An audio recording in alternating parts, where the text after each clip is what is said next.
Hello, and welcome to the Resilient Leader's Journey, a podcast where we navigate the challenging currents of growth and change. You can find us on Apple Podcasts, Spotify, or YouTube, or our LinkedIn channels. I'm very happy to welcome today a dear friend of mine, the managing director at Phoenix Management, Jim Fleet. Jim, Phoenix Management was a firm that provides strategies for distressed and transitioning businesses. Thank you very much for joining us today. Trent, thanks for having me. As you know, you and I have known each other forever, and it's an exciting time to join. It's a topic near and dear to my heart, and eager to speak about it. Wonderful, wonderful. That's true. We've known each other a while. We played league basketball for over 10 years. My most pressing question is, why did you never, because you're 6'3", finish any of my alley-oop passes? Because those two sheets of paper underneath my feet weren't quite enough to get me up there. You know what I mean? Listen, when I opened the Boston office for Phoenix roughly 27 years ago, Phoenix was a established, albeit small, turnaround restructuring shop that focused, just like it sounds, on corporate renewal. And as it grew, we also started a variety of other service offerings, including investment banking and investor services. And so what ended up emerging is a much more broad-based practice. So it allowed me in my 26, 27 years there to have a lot of experiences, some of it in crisis, troubled, if you will, some of it just in scaling, in transition.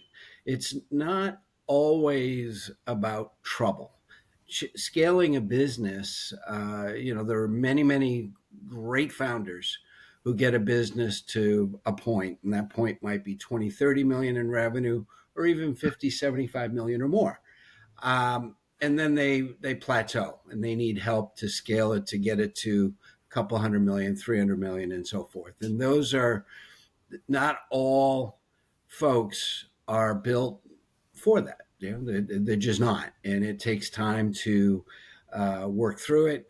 The smart operators seek advice, surround themselves with good people, get board advisors, or in some cases, formal boards to help them. Our role, my role, was often to come in sometimes as an interim leader, sometimes as a coach, sometimes just as a board advisor to orchestrate, I'll say, better symmetry with the CEO and the senior leadership team and the board and its investors.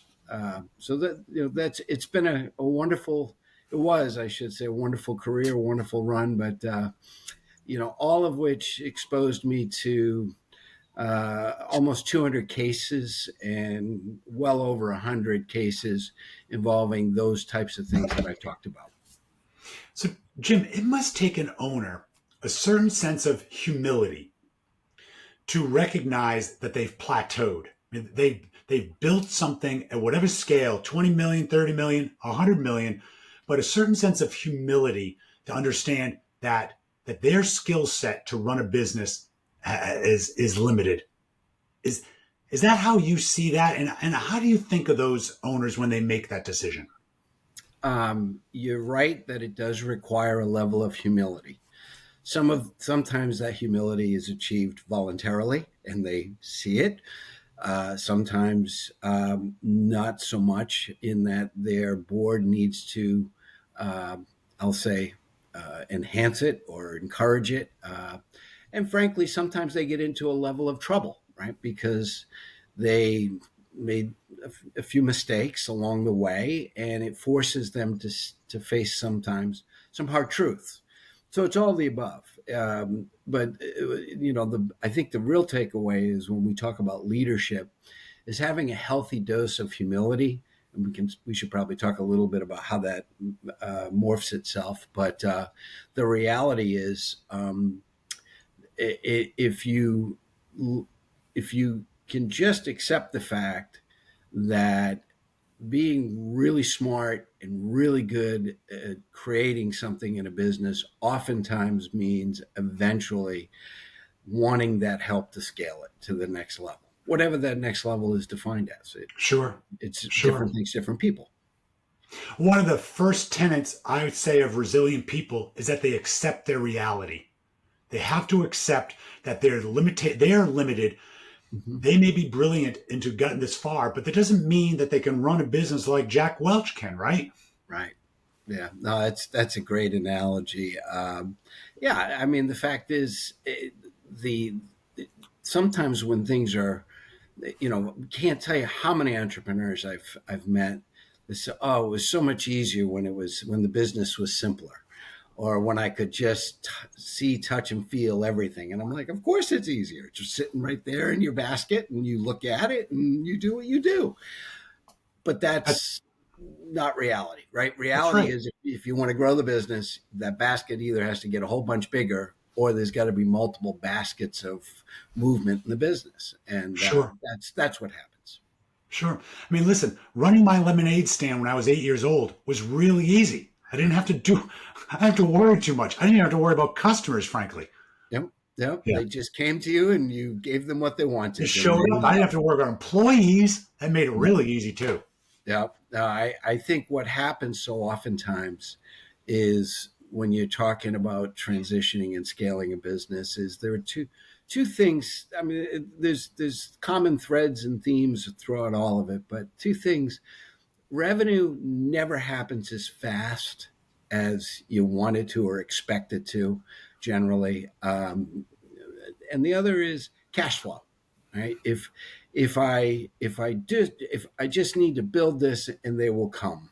And the reality is, there are many businesses that will find themselves running into trouble, not because they're a bad business, not because they're badly run, but because they lose sight of cash flow, and they lose sight of the fact the time it takes to acquire customers. And so oftentimes it's understanding that customer acquisition cost that really sometimes gets lost. And so as a leader, those are some pretty big things that you need to keep your eye on. Leaders should be first to recognize that it takes weeks, months, years to gain customers and seconds to lose them. It's Yep. so funny how many entrepreneurs I've seen that have walked away from a client. Yep. Uh, is that Yep. something you see as well?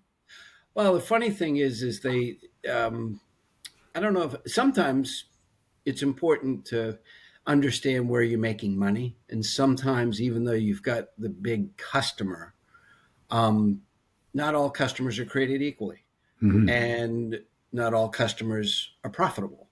And so, unprofitable customers, sometimes you do have to walk away or improve your position, right? You can't trade dollars. You want to harvest dollars as a business. And so if it's not profitable, then I always think about the loss leader. I'm like, well, I've never seen a good loss leader, but maybe it exists. It's just not me. So yeah, I mean, I think you've got to have a healthy respect for the fact that every customer matters until you understand, where you're making money. These entrepreneurs or business owners that you are working with, how comfortable is it for them to cede control to you or to your direction? That's Yeah. that's a great question, Trent. And I will tell you that it's run the gambit from um, embracing needing help. I will say that typically in those circumstances, the business is doing well, but the owner has gotten maybe a little tired, maybe a little frustrated that they haven't been able to scale it quicker. And so, that goes to the revenue growth that I mentioned earlier. Um, and so those are good projects in the confines of having someone such as myself come in and cede some of that control, perhaps sometimes all of that control. Sometimes it's the other way, where the board or the ownership or the lenders or the investors have lost confidence in the founder. And it's not just founders, it's, I'll call it the Sure. leadership. In which case, they've decided to either A, make a complete change where I and someone such as like myself steps in as a interim CEO. Um, and other times they will refer to it sometimes as a chief restructuring officer if the company's gotten in trouble. Those are much more difficult because those are the ones where folks, it's more combative. You have to work harder to gain their trust. You have to let them believe, get them to believe and see and be committed to that for someone such as myself, my victory is only about how well the business does, right? If I'm not effective in addressing, again, whether it's in trouble or transition or whatever the problems are or challenges are, if I'm not effective, then I lose. You know, Sure. it's just that simple. And so Sure. once you get folks to believe that our common focus is the success of the business, we can differ about how to get there sometimes, oftentimes. But if we believe that, you can have healthy debate, and ultimately, that's how you get to be you get to where you want to go. Sure. Do you find which path requires in your mind more help? A leader that is still on the incline of his career, or a leader that potentially has crested over the apex of where he's going to be or they're going to be? You know, for different reasons, they're pretty similar. They really are. I mean, the rising star leader and so forth um, will likely, not always, but likely, because they haven't had those experiences, right? They're the rising star. They may have blind spots, and those blind spots will range from the hero complex that they have to do everything, unwilling to delegate, to the lack of appreciation for a strong organization. For example, finance. Every good CEO either has very, very strong financial acumen and abilities themselves, or they align themselves with a really good finance partner. Mm-hmm. Absent that, you oftentimes are making decisions that are less informed than they should be or could be. Sure. The other way around, where the leader that's reached the peak, they there it's more about they never really address some of those shortcomings that I just spoke about, and so now those problems have come to roost, and so you've got to in a diplomatic, hopefully effective way, respectful way, get them to see it's time to give up the reins, or sometimes change their ways. Right? I mean, it's not always, That's right. sometimes they change their ways, and the other part of it is alignment of the board, alignment of the investors. Sometimes investors have, and by extension, the board might have irrational or I think that's the right word, irrational expectation of timelines of when things are going to happen, and I've seen that as well. And sometimes our role is to serve as to part coach the leader, less about leading at the business level Mm-hmm. and more about leading at the board investor level. And I that see. comes into play as well. Sure. How you mentioned this hero complex. So, is that something you believe that the leaders know that they're falling into, or do you think it's something that kind of creeps up on them? I think it's so oftentimes just a natural, um, it's more of a natural thing that It's a folks, trait. it's this control, there's this comfort of having control of everything, right? And the reality is, as a business scales, that's just not realistic.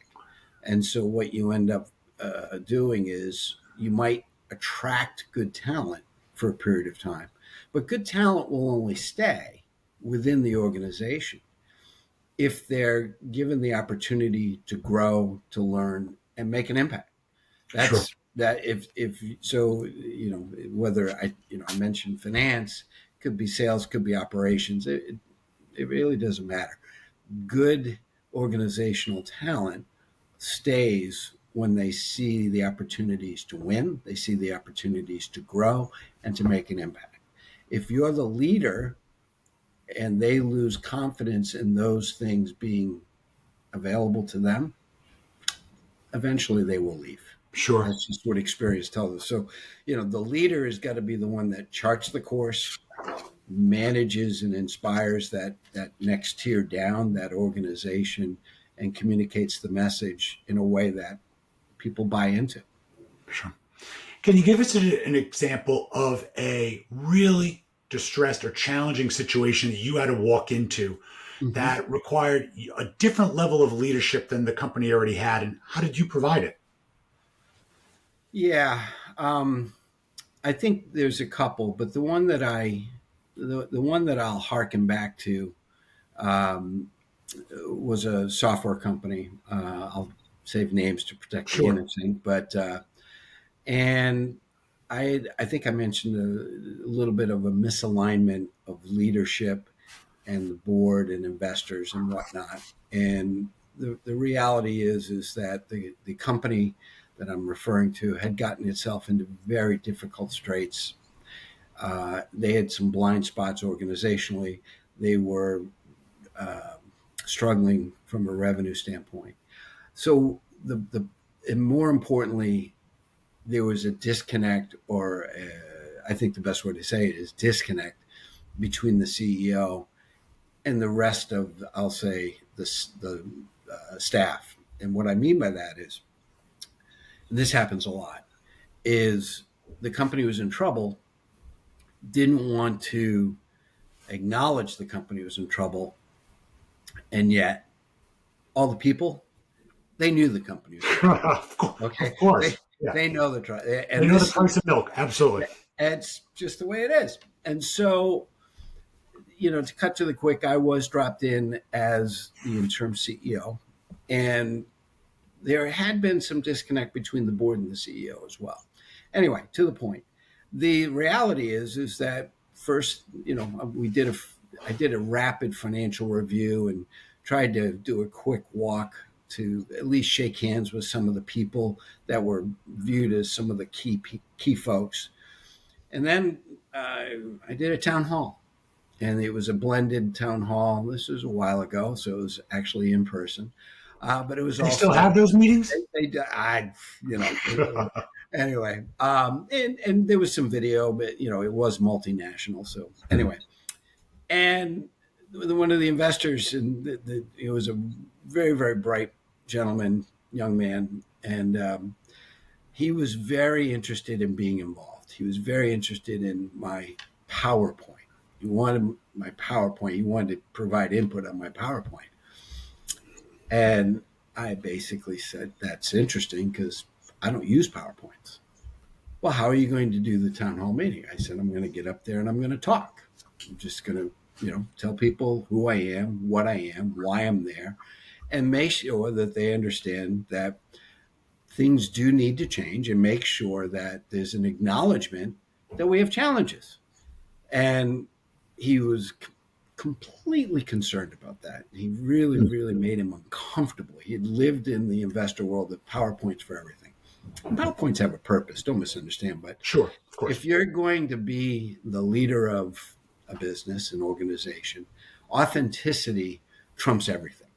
And I find that when you lean on PowerPoints instead of just getting up there and being yourself, albeit with a structured message and a structured tone, you achieve something with people right away that they may not agree with you, they may not like it, but they believe that at least if you're saying something to them, they can believe it.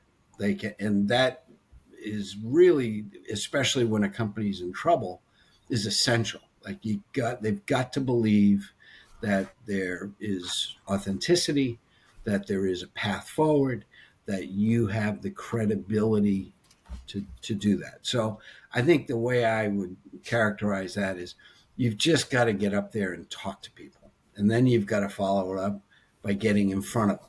And so that's the next step in the communication evolution. I live by that mantra that I don't need slides behind me, particularly the words on the slides. I always said maybe I'll have Mm-hmm. an image that I can use that connects to what I'm saying to them. It might be Mm-hmm. a picture of a component of the revenue statement. It might be a Yep. picture of the facility we're talking about, or the design we're talking about.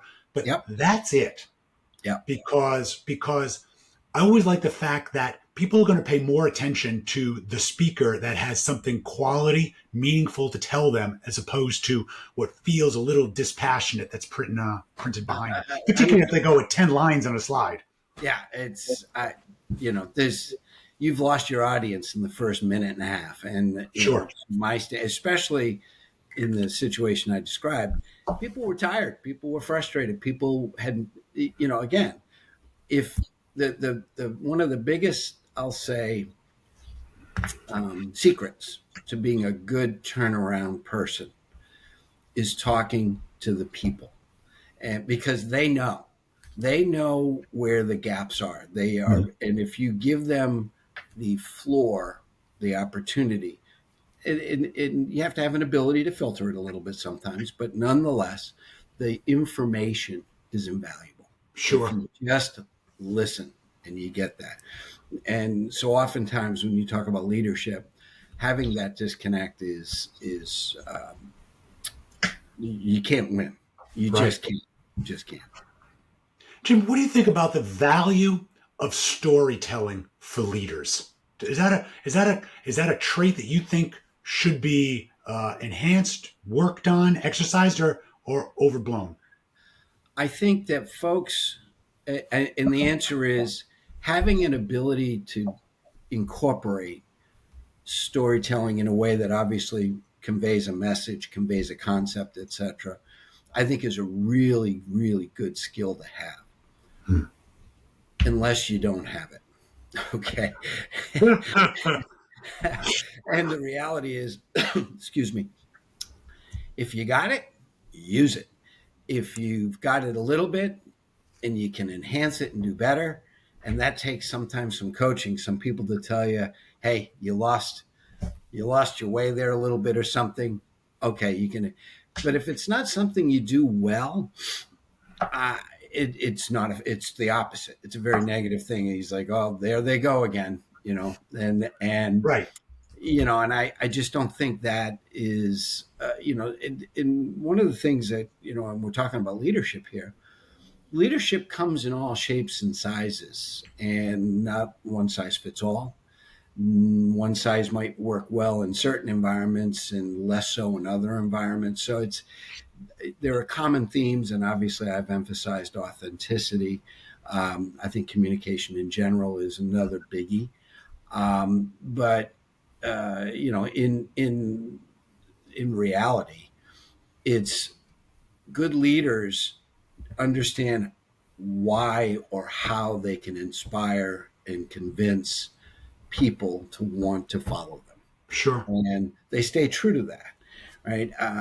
And my style is whatever folks want to call it. I tend to be very plain speak, very direct, and that plays well for me. There are other folks that need to be a little more buttoned down. They need to be a little more numbers oriented, perhaps, or things like that. And they can be effective too, as long as they're conveying their message, again, authentically in a way that people want to receive it. Sure. So, Let's take that answer and flip it. So, what would you say the number one trait or habit of ineffective leaders would be? ineffective. Ineffective. Ineffective. I think it's funny. It's regardless of the environment, private equity backed company, public company, middle market, lower middle market. larger company. Whatever the business circumstances are, there are two fatal flaws, and I've talked about one of them already, which is lack of authenticity. You're trying to be something you're not. You're trying to be, or trying to see the business that it's not, or trying to chart a vision that's not credible. Authenticity is a quick way to lose folks. The other that I view as equally important is recognition. Recognition for the current circumstances, whatever they may be, again, acknowledging where possible good stuff as well as challenges, and or recognition of saying, hey, we're in trouble. And if you don't have the capacity to say those words sometimes in front of people, it's very difficult because, Absolutely. again, back to what we talked about. That's right. They already Absolutely know. right. You know, the stockroom clerk, to make my point, already knows when a business is in trouble long before sometimes the leadership of the business. And how do they know that? Stockouts, delayed It's ship. amazing. Yeah, the number of ways disgruntled, right? Just Turnover, absenteeism. They absenteeism. get it. Yeah, and then there's, and as part of recognition is to say, look, for the people that you need in the boat, is part expression I use a lot. You need people who are going to be in the boat with you, rowing to make things better. Whatever that, doesn't mean everybody has to love each other. It doesn't mean everybody has to be 150% in agreement on everything.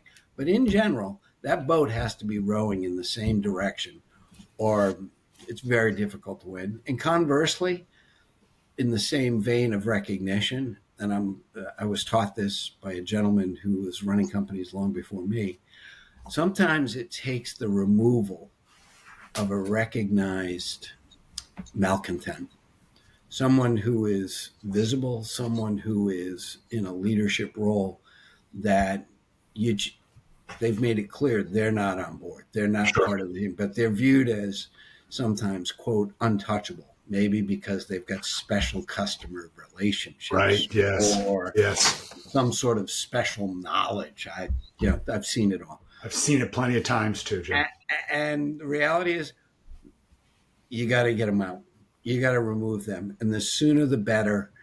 And frankly, in a very, I'm going to use the word public way, not in a humiliating public way, but letting people in the organization know that you're not afraid to address problems. That's right. And sometimes, as I just said, you can't have someone, especially if they're in a more senior role, be a recognized malcontent. If you're not there, you've got to remove them. Very cool. Thank you. Well, Jim Fleet, Senior Managing Director of Phoenix Management, this has been a great time. And friends, resilient leaders face challenging currents, and it's tough navigating. But with one tack or another, we can get there together. If you enjoyed today's episode, subscribe or go back and look at our library. We're over 150 episodes big. Please do. Big thank you again to Jim Fleet. Thank you very much for joining us, Jim. Trent, was great as always to see you. Great as, of course, to participate. Really enjoyed the conversation. Folks, be well. We'll see you next time.